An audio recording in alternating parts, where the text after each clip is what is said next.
విజయవాడలో టీడీపీ నేతలు రాత్రికి రాత్రి వైఎస్ఆర్ విగ్రహాన్ని తొలగించిన ప్రాంతాన్ని ఏపీసీసీ నేతలు పరిశీలించారు. విగ్రహాన్ని తొలగించిన చోట బైఠాయించి నిరసన వ్యక్తం చేశారు.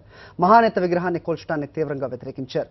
ప్రభుత్వానికి వ్యతిరేకంగా ప్లకార్డ్స్ ప్రదర్శించారు. తొలగించిన స్థానంలోనే వైఎస్ఆర్ విగ్రహాన్ని మళ్లీ ప్రతిష్ఠించాలని ఏపీసీసీ చీఫ్ రఘువీరారెడ్డి డిమాండ్ చేశారు. ఆలయాలు, ప్రార్థనా మందిరాలు, మసీదులు, విగ్రహాలు కూలుస్తూ చంద్రబాబు ప్రభుత్వం అరాచక పాలన సాగిస్తోందని రఘువీరారెడ్డి మండిపడ్డారు.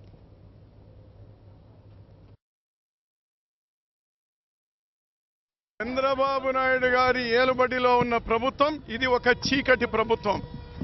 ఇటువంటి దుర్మార్గమైనటువంటి చేష్టలన్నీ అప్రజాస్వామికమైనటువంటిది.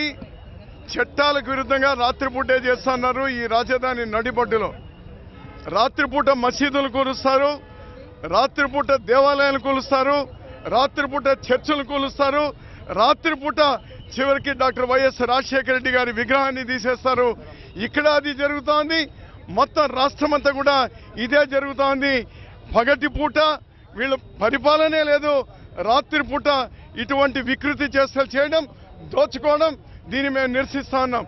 ప్రజానాయకుడు ప్రతి 5 కోట్ల ఆంధ్రుల హృదయాల్లో శాశ్వతంగా ముద్ర వేసుకున్నటువంటి డాక్టర్ వైఎస్ రాజశేఖర రెడ్డి గారి విగ్రహాన్ని కేవలం ముఖ్యమంత్రి వచ్చిపోయేటువంటి దారి కాబట్టి, అతను కనబడుతుంది కాబట్టి అది తీసేసినటువంటి పరిస్థితి ఇక్కడ కనిపిస్తోంది. అదేవిధంగా అనంతపురం జిల్లాలో 2 విగ్రహాలని, రాజశేఖర రెడ్డి గారి విగ్రహాలని రాత్రిపూటే తెలుగుదేశం గుండాలు ధ్వంసం చేసినారు. దీన్ని నిరసిస్తా ఉన్నాం. మేము డిమాండ్ చేస్తున్నాం, రాజశేఖర రెడ్డి గారి విగ్రహాల్ని యథాస్థితిలో ఉంచండి, లేకపోతే ప్రజలు తిరగబడి మిమ్మల్ని తరిమి కొట్టే రోజులు దగ్గరలో ఉన్నాయి.